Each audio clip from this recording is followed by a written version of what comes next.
Why don't we get this meeting started?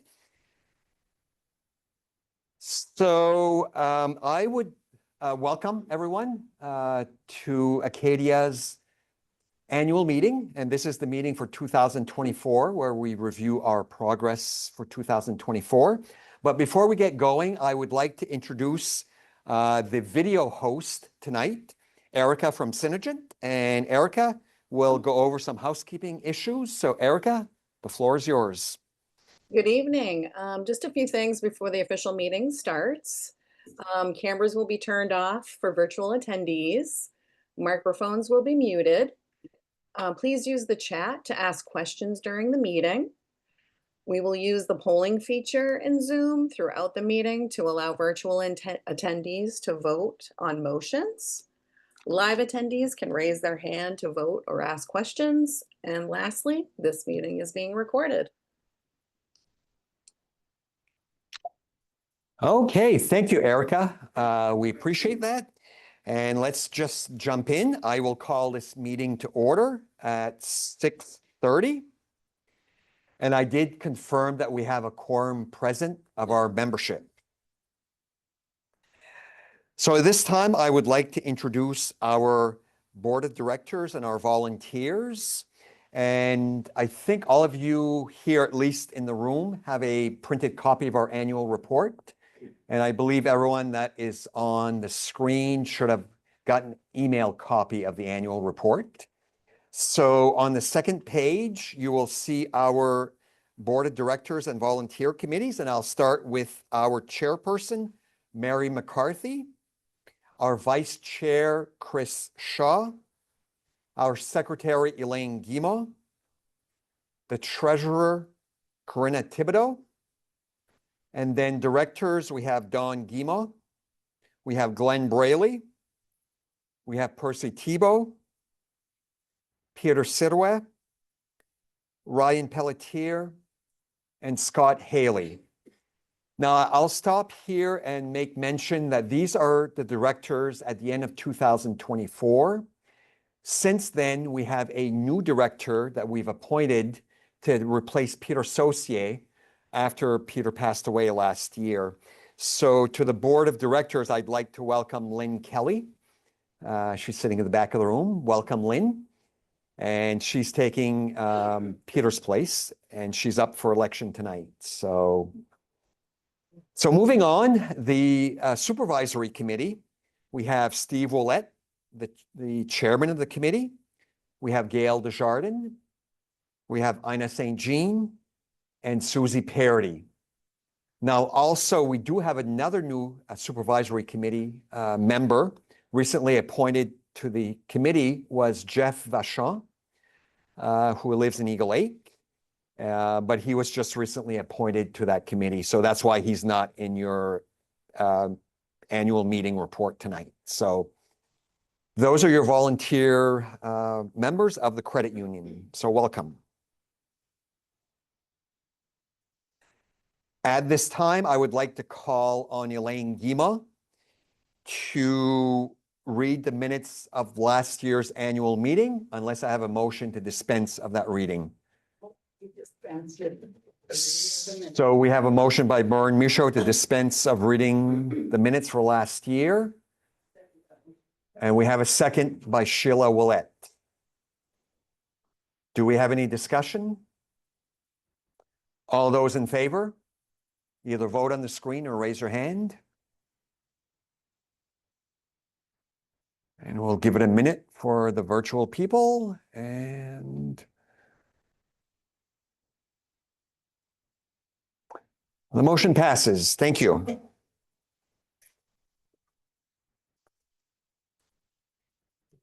Next on the agenda, I will call on Corinna Thibodeau to come up and deliver the treasurer's report. Corinna?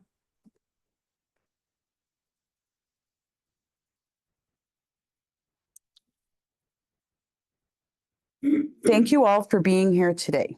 I am pleased to share a snapshot of the credit union's financial performance for 2024, starting with our statement of financial condition. We ended the year with total assets of $369.4 million, reflecting the continued trust and support of our members.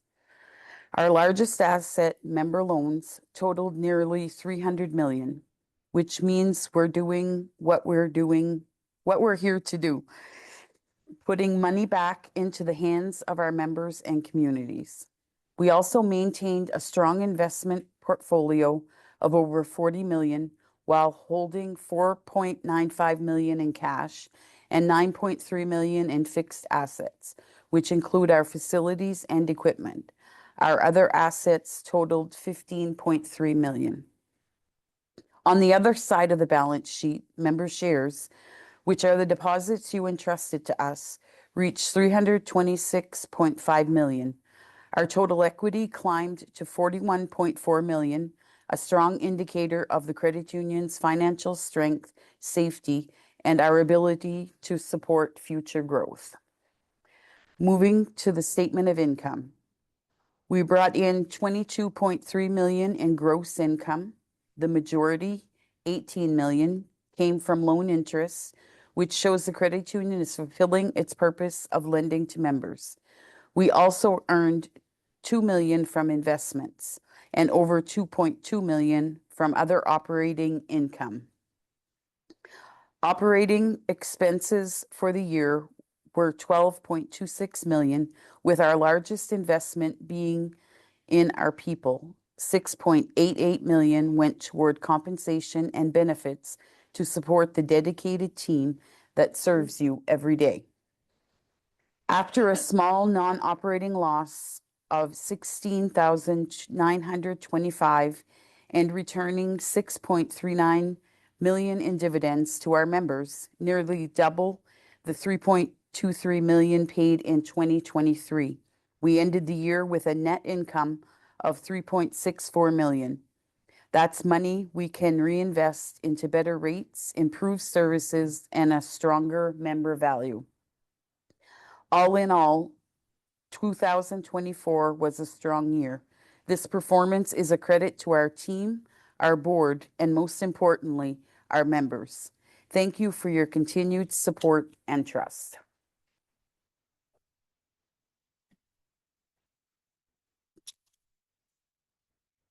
Thank you, Corinna. At this time, I will entertain a motion to approve the treasurer's report. We have a motion by Nina. Do we have a second? By Hernell, I guess. Yeah. Is there any discussion on the treasurer's report? If not, all those in favor? Opposed? And let's see what the people... And the motion passes. Thank you. So at this time, it takes me great pleasure to welcome another team member up here, which is Jill Bouchard-Carnes, and she is our Vice President of Employee Experience. So Jill oversees the HR function here at the credit union, as well as marketing and community outreach. So Jill has a great report for us. So Jill, why don't you come on up and share your report with us. Wow, you talked me up, Dave. I feel the pressure. Don't let me down. I was going to say, I feel the pressure. So every year at our annual meeting, I have the honor of sharing what we've been up to as it relates to our team internally and as well as our community impact. This year, I thought I'd shake things up just a little bit and present it as Acadia's top 5 wins of 2024. These are the things that made us the most proud, that had the biggest impact and brought us the most joy. So we're going to kick things off with win number 5. Which we're going to highlight a group that's essential to our success, which is our members. We love to show our members appreciation throughout the year, and in 2024, it was no different than any other year. We once again hosted our hot dog events at each branch, thanks to the Hot Dog, Cool Dog, and Nora's Grill. These continue to be a huge hit for our members and for our staff. We served over 1,000 hot dogs, or right around 1,000 hot dogs. We participated in the Moose Lottery. You can see all the fun little moose antlers that we got. Trunk or treats in almost every community that we serve. We shared some love on Mom's Day with our mothers, Father's Day on our dads on Father's Day. and sweet treats on St. Patrick's Day. We just really love to mark our members and appreciate our members. So no matter the occasion, we're always proud to celebrate and connect. So thank you to all of our members, especially the ones that are right here in this room. Number four, win number four is showing up for our communities. Our team turned up, suited up, and stepped up all year long. From taking the field to play kickball, gathering school supplies, walking for cancer research, cooking and serving meals at the Salvation Army in Bangor, stocking food pantry shelves. We've dedicated hours and hours, hundreds of hours to local communities within our regions. Wherever there was a need, we showed up. And we did this because we truly care about the communities that we serve in. One of our guiding principles is stewardship. And to us, that means leaving something better than how we found it. And that's a big part of why we want to give back to our communities. So we're proud of doing that. And I do have to make a quick shout out to the kickball team because we came home champions, which we were super excited about that. We also came home with a handful of injuries, but it was worth being a champion. All right, so win number three is investing in our future. We were thrilled to award 4 $2,000 scholarships to these incredible high school seniors who you see on the screen, Helena, Austin, Ella, and Ellie. These well-deserving high school seniors are really our future, and we're really proud to be a part of their financial success and their future and their journey. We participated in financial fitness fairs in both Aroostook County and Penobscot County. These are designed as sort of real life financial experiences for high school students. Our lead credit solutions specialist, Kate Valancourt, shared a blog, Making Friends with Your Finances. We celebrated National Consumer Protection Week. Our social media features lots of educational information to our members as well. We like to try and make finances as friendly as possible. So we consider that another win. All right, 2 more to go. This next one is near and dear to my heart. It's our win number 2 is what I consider, or what we all like to consider, our superpower, which is our culture. And so our culture is really much more than just having fun, although we have a lot of that as well. It's about showing up for each other, celebrating wins, keeping the energy alive all year long. We're incredibly proud to say that we earned the Best Place to Work in Maine for the 3rd year in a row. We're gearing up to have that outside agency do a survey for our staff again. So we're hoping for a 4th year in a row. We have an amazing SWAT team, and you heard right, SWAT. It stands for stupid, super wicked, awesome team. I won't live that one down.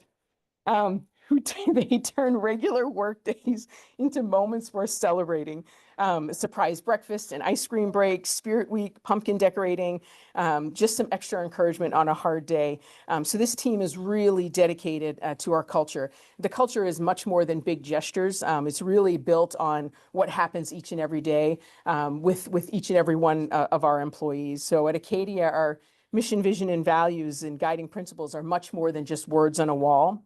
They really come to life with the way that we connect and support each other. So a huge thank you to all the Acadia team members who are here in this room and might be online, who really make Acadia a positive and inspiring place to be. So that's definitely a win worth celebrating.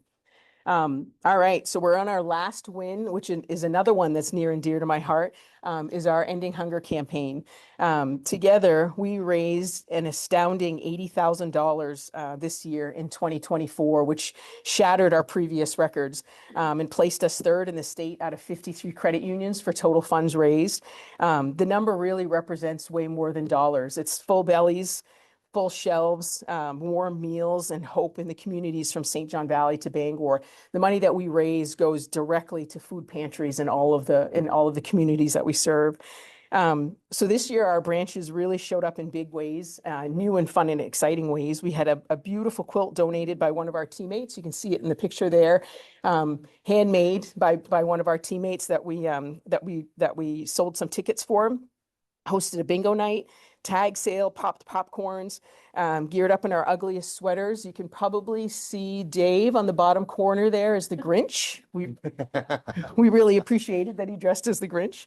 We sold tickets for prizes and we have a cash calendar. We also had some really generous corporate donations. So I just want to name a few of them. We had more than this, but I just want to name a few. So Deshane Sanitation, Jaquam Lumber, White Oak Logging, Yorks of Holton, RF Chamberlain, Frank Martin and Sons. And as I said, that's just to name a few.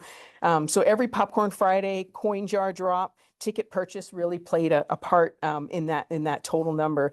So again, a heartfelt thank you to our team and the members who really helped support this effort. And a very special shout out to our tireless Ending Hunger campaign champion, Allison Smart. She's our marketing manager and fundraising powerhouse. And her passion and dedication really helps drive this effort forward every year. So before I close out this last win, I can't help but push a sell out there. We do have our spring raffle going on right now. So we have a whole host of summer prizes that we are giving away I'm using the word raffle, that we are selling tickets for. So please stop by one of our branches and buy some tickets. Again, that money that you are going to use to support to potentially win one of these great prizes is going to go directly back into our communities. So in closing, 2024 was a year of hot dogs, scholarships, shamrocks, popcorn, and partnerships. And underneath it all, it really was a year of showing up with heart. I want to thank our amazing team again, our generous members and our community partners. We're really so very proud of what we've done together and will continue to accomplish in 2025. And one just quick note before I pass the mic, don't forget we are drawing 5 $50 Visa gift cards to some lucky winners who attended this meeting tonight, either in person or online. We'll be looking at the attendee list and drawing those names tomorrow. So stay tuned, you may be a lucky winner. Thank you, Dave. There you go. Can I have the mic back? Absolutely. Well, thank you, Jill. That's a great report. And as you can see from Jill's report and slideshow, we are active in the community. I mean, that's part of our mission, obviously. But I want to touch on something that Jill said, ending hunger. I mean, how amazing is that? $80,000 in 1 year. But it's more than just about the money, because I was lucky enough last year when we actually distributed those checks to the various agencies and hunger organizations, and just to deliver them and listen to the stories that these people tell you about.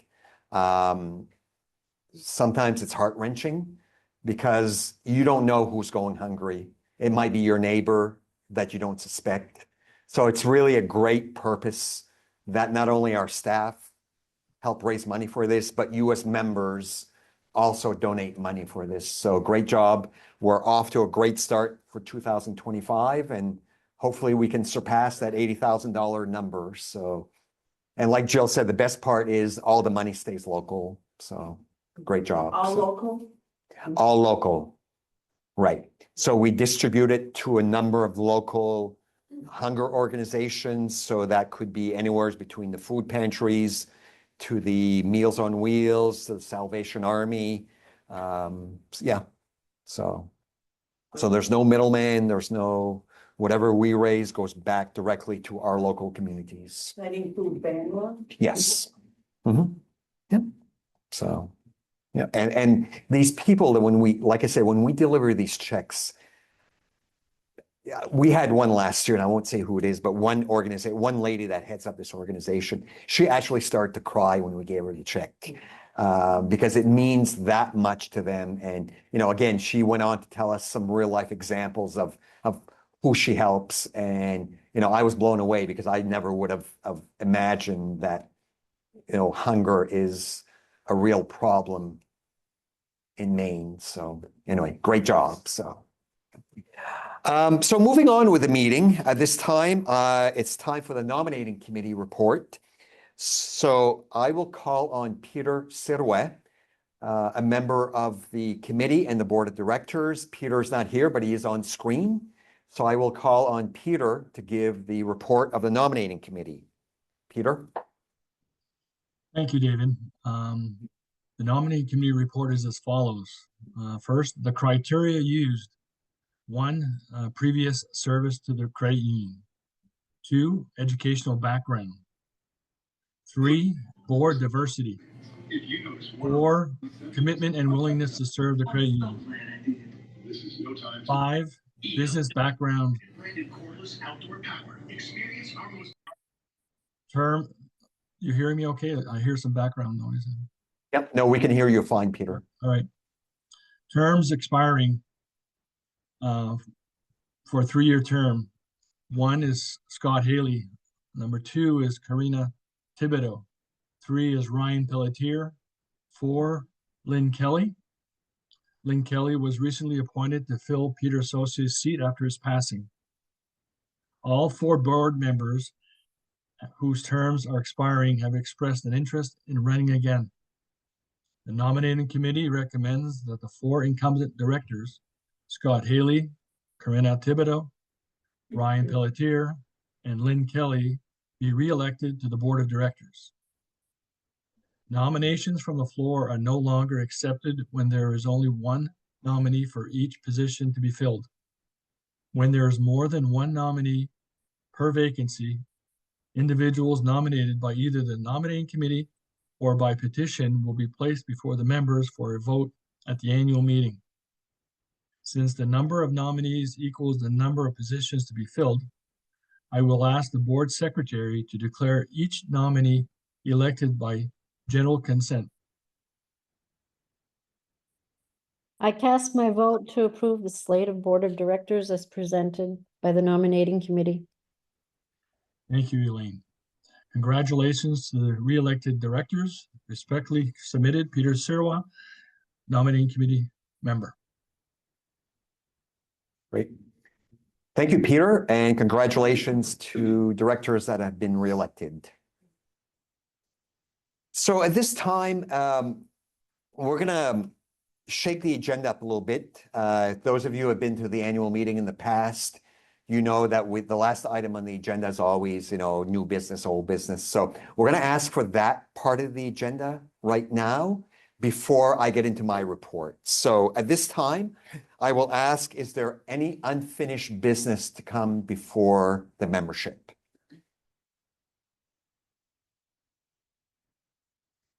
Okay. Is there any new business to come before the membership?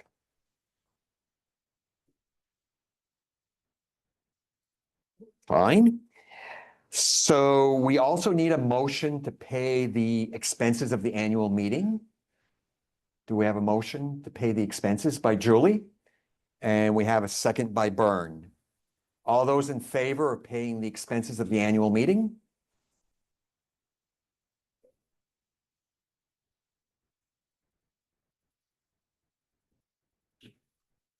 Let's see what, okay, so the motion passes. Thank you.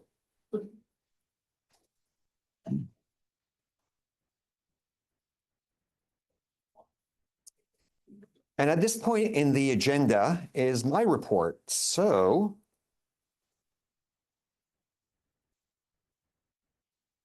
find my report here.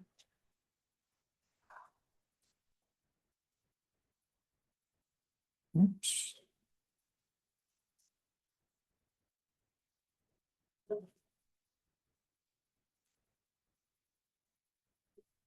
So dear members, welcome to Acadia Federal Credit Union's 61st annual meeting. It's my pleasure to report to you this evening on our credit union's accomplishments, looking back to the year of 2024 and detailing our progress, achievements, and plans for the future. So I'd like to start off with finances first. As you heard Karina say in her report, I'm pleased to report that 2024, we experienced steady growth in both our loans and deposits. Our assets increased to a total of just over $369 million as of the end of December 2024. Loan demand continued at a good pace, finishing the year at nearly $300 million in outstanding loans, which was an 8% increase over the prior year. Our deposits also increased during the year to a total of just over $326 million, or an 11% increase over the prior year. We finished the year with a net income of 3.6 million, which is the most that we've ever had since I've been here at the credit union. Despite the challenges posed by the economic landscape, our credit union remains resilient, serving the financial needs of our members and the communities with dedication. Next, I'd like to speak a little bit about our financial audits. We successfully underwent our yearly financial audit over the last couple of months, and we were issued a clean opinion on our financial statements by our CPA firm. We have also been recently notified that our federal regulator, the National Credit Union Administration, will be conducting an examination of our operations this coming July, as they periodically do. Our goal is to maintain compliance with regulatory standards, ensuring the integrity of our financial operations. These assessments are vital in upholding our trust and confidence of our members, and I'm proud of our team's commitment to transparency and sound financial management. Shifting our focus on what's going on in the industry and the regulatory changes, I'm sure you're all well aware of the political landscape in Washington, D.C. nowadays is quite volatile. Since we are a federal credit union, we operate under the regulations of our federal agency, the National Credit Union Administration. This agency, like many others in the federal government, has not been spared the scrutiny of the current administration. I won't go into too many details, but it is something we, as a credit union member, should be concerned about going forward. The big issue that our National Trade Association is monitoring is a taxation issue. Recently, we were successful in our lobbying efforts to not tax credit unions in the new budget bill that recently came out of the House Ways and Means Committee last week and is currently making its way through Congress. There was a real threat to credit unions that we could have been taxed on our income, leading to major changes in how we do business. The most likely change, it would have led to higher fees, lower savings rates, and reductions in the free services you've all come to expect as a credit union member. Although we were successful in this round of budget negotiations, it is something that we are keeping a close eye on in the future. There are also some major policy changes that we are monitoring to make sure our operations are not negatively impacted. Okay, now let's shift our attention to some better news, some really exciting news I'm happy to share with you. So last year at this meeting, I announced that we would be opening a new branch in Presque Isle. At that time, I was not able to share the other big news because we were still finalizing the details, but we will also be opening a new branch in Brewer on Wilson Street. The new Brewer branch will be replacing our current Stillwater branch, which has become obsolete and is in a poor location. Once completed, staff at the current Stillwater branch will be moving over to the new Broadway branch. I'm sorry, the new Brewer branch. Too many B's there. Yeah, so we're going to close one. We're going to close the old Stillwater and move over to Brewer. And if those of you who are familiar with Brewer, Wilson Street is a very, very high traffic street. It's kind of like Broadway in Bangor. So we really feel this location is prime. We're really excited to be building this new branch over in Brewer.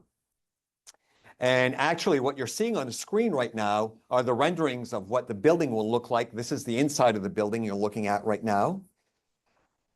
And both branches, both Brewer and Presque Isle, are identical. They're identical in size, in style. So whatever you see here, You're going to see one in Presque Isle, and you're going to see one in Brewer. Both of these new additions really represents a solid commitment to our member service for years to come. We are in the final stages of selecting contractors, and we actually have a groundbreaking that's scheduled for the first week in June for the Brewer location, and Presque Isle will follow a couple of weeks later. So we anticipate to be open in the first quarter of 2026. So again, some great news. Everyone's super excited about this, and our members should also be really excited about this. So next, the leadership change. So as most of you know by now, I will be retiring in a few weeks on July 1st. It was a big decision for me, but the time was right for a number of reasons. One of those reasons was the talented and capable senior management team that we have here at Acadia. We've been working hard over the last year to make this leadership transition as smooth and seamless as possible for our members and the staff.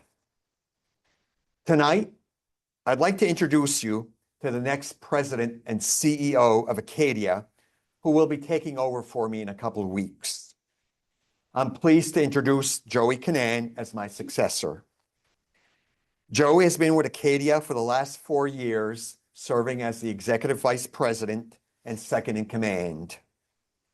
Prior to joining Acadia, he spent 10+ years working at Bangor Savings in the operations area of the bank.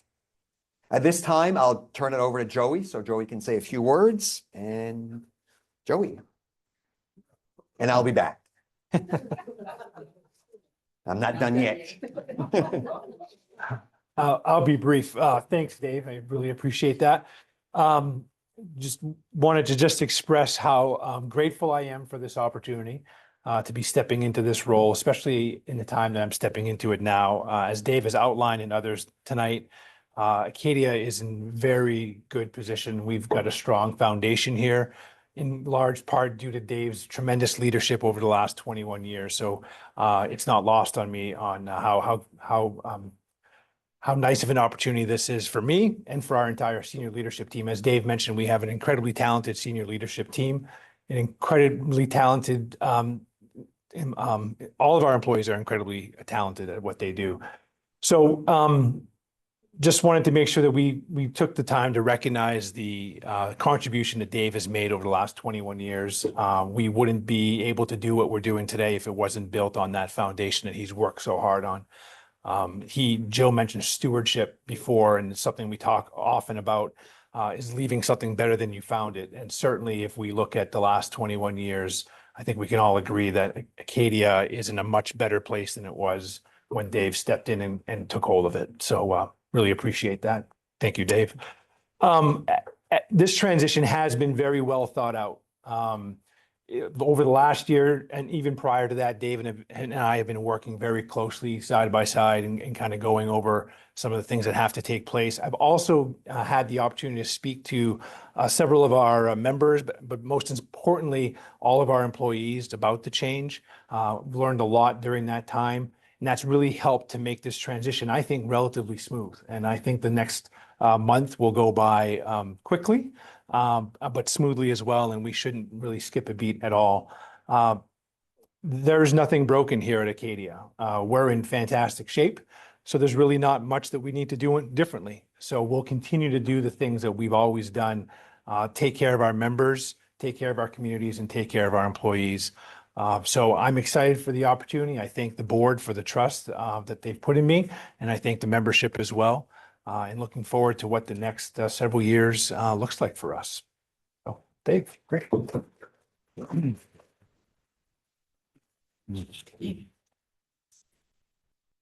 So thank you, Joey, and congratulations on your new position. So I'm sure you'll do fine.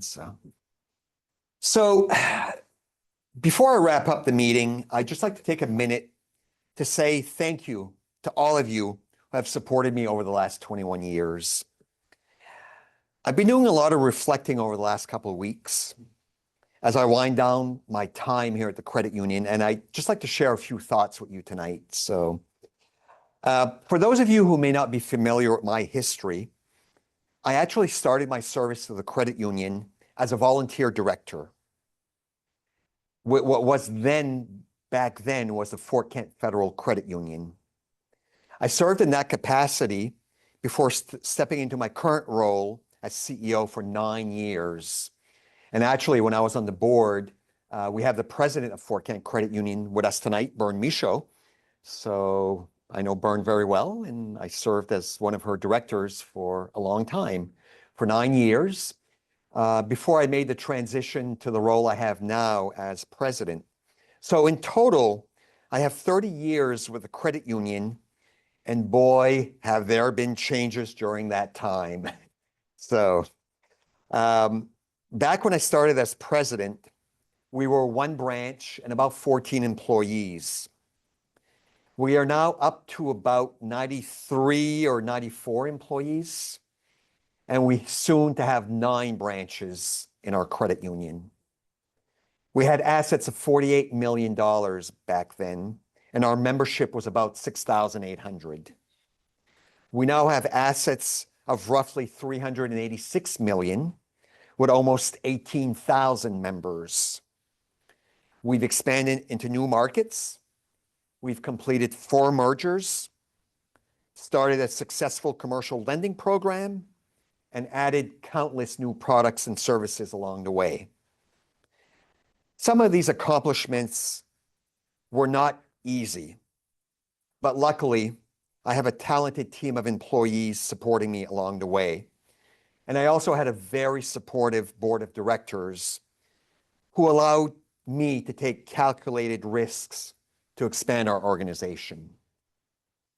I always tried to make decisions that were in the best interest of our entire membership. Although the credit union doesn't belong to me personally, it belongs to all of us, right? We're all members, so the credit union belongs to all of us. I always tried to manage it as if it were my own. In reality, I was just the caretaker of the organization for the past 21 years. My goal was to pass something on that is better today than it was when I started. So Joey talked about stewardship, and no, we did not rehearse that. So, that is my goal, to leave something better than when I took it. So looking back, I can definitely say that I'm pretty proud of what I will be passing along to the next generation of leaders. I feel confident in their abilities to keep our credit union moving forward and growing. I could keep on going for a long time, but I don't want to keep you here all night. So, in conclusion, I want to extend my heartfelt gratitude to each and every member of the Acadia membership. Your trust, loyalty, and support are the driving forces behind our success, and we remain committed to serving you with excellence for years to come. I also want to send a big shout out and thanks to our wonderful team of dedicated employees who ensure that our credit union operates smoothly day in and day out. And the team is what you're seeing on your screen right now. So we couldn't do it without this fantastic bunch of people. So as we look ahead, let us continue to embrace opportunities, overcome challenges, and build a brighter and stronger future together. Because together we will achieve great things. Thank you.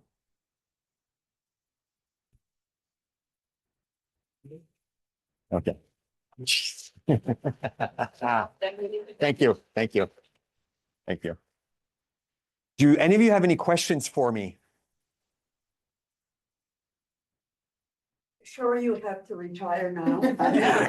You look too young for that. Well, it's like I said, there were a number of reasons, Bern, why I chose to retire. I mean, it's not just because I have a talented team behind me, but there were other reasons. And sometimes you have to know when is when, and this is my time. So I will do something else. I don't know what that something else is right now, but we'll We'll You're a see. good man. We'll You're a see. good man. So with that, I will entertain a motion to adjourn the meeting So moved. by Byrne, second by Sheila. All those in favor? We are adjourned. Thank you, folks, for attending the annual meeting. Have a nice evening.